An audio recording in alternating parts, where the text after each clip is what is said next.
partir du moment où je veux tenir une note, peu importe sa durée, j'ai besoin de 3 éléments clés.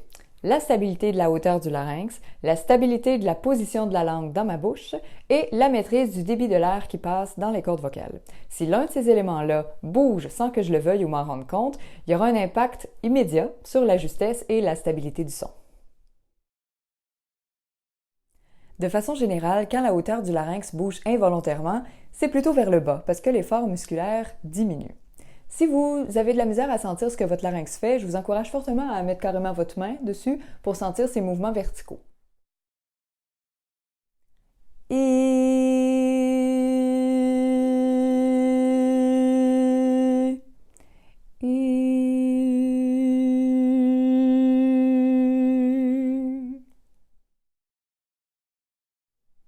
Mais ça peut aussi se traduire par un relâchement du larynx bas, c'est-à-dire qu'on est dans une configuration où notre larynx est déjà bas, et là, oups, il commence à remonter un petit peu.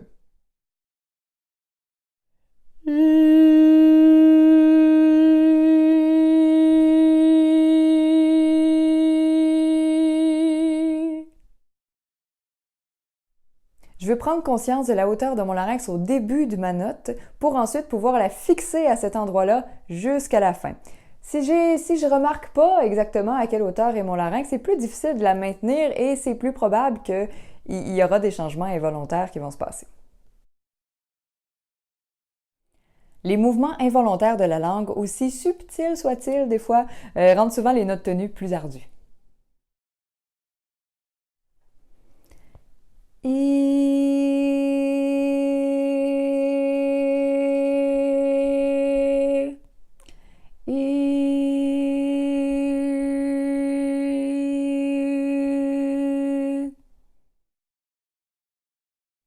Premièrement, soyez certain du son que vous voulez produire. C'est fascinant comme parfois on peut prononcer plein de choses sans savoir exactement sur quel son particulier précis je veux arriver. Ensuite, on se trouve des points de repère physiques dans nos sensations. On peut se demander quels sont les points de contact entre ma langue et l'intérieur de ma bouche. Et une fois que c'est connu, que c'est conscient, on les maintient en place. Ici, ce qu'on veut, c'est la maîtrise du débit de l'air. Quand on chante une note longue, on a souvent tendance à pousser un petit peu sur l'air involontairement, surtout quand on pense manquer d'air ou ne pas se rendre jusqu'au bout.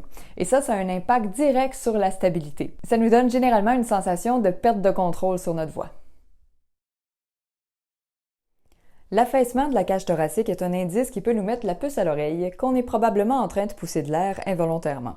Donc, si vous sentez que le haut de la cage thoracique ici a tendance à tirer vers le bas, à s'affaisser, à se comprimer, à se contracter, c'est probablement ce qui est en train d'arriver. Donc, les poumons fonctionnent un peu comme des éponges. Donc, mes poumons sont juste en dessous de ma cage thoracique. Donc, si je comprime mes poumons, forcément, le débit de l'air doit augmenter dans mes plis vocaux. La contraction des abdominaux. On a déjà vu dans une autre vidéo que la contraction des abdominaux amène très très souvent la contraction des fausses cordes vocales et on connaît les risques qui y sont associés. Si je fais une expérience, si je laisse ma respiration libre et que je contracte mes abdominaux, on sait à 3, 1, 2, 3, automatiquement le débit de l'air augmente rapidement. Sinon, ce que j'obtiens, c'est une sensation d'étouffement. Donc, mes fausses cordes vocales ferment de façon très étanche. Elles se contractent. Une sensation de combat. Souvent, quand le débit de l'air est supérieur à ce que la tâche vocale demande, on se sent en combat. On a l'impression qu'il faut se battre contre quelque chose pour y arriver. C'est hyper exigeant et on se sent pas bien en général. Il y a beaucoup de contractions à l'intérieur du corps.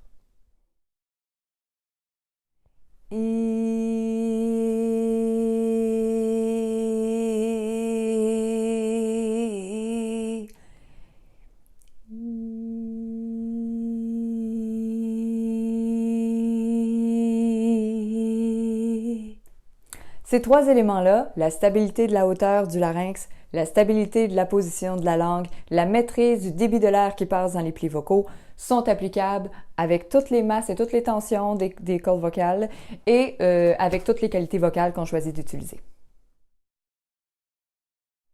Tout ça ne veut pas dire que c'est obligé d'être fixe. J'ai parlé de changements involontaires, mais je peux décider de produire des changements dans d'autres structures. Par exemple, je pourrais décider de changer de masse sur une même note. À ce moment-là, je vais réduire mon débit d'air, ça va m'aider. Je pourrais décider aussi de plus ou moins basculer mon cartilage thyroïde pendant que je tiens ma note. Tant que c'est maîtrisé, tout va bien. Je vous souhaite de belles analyses et de belles explorations.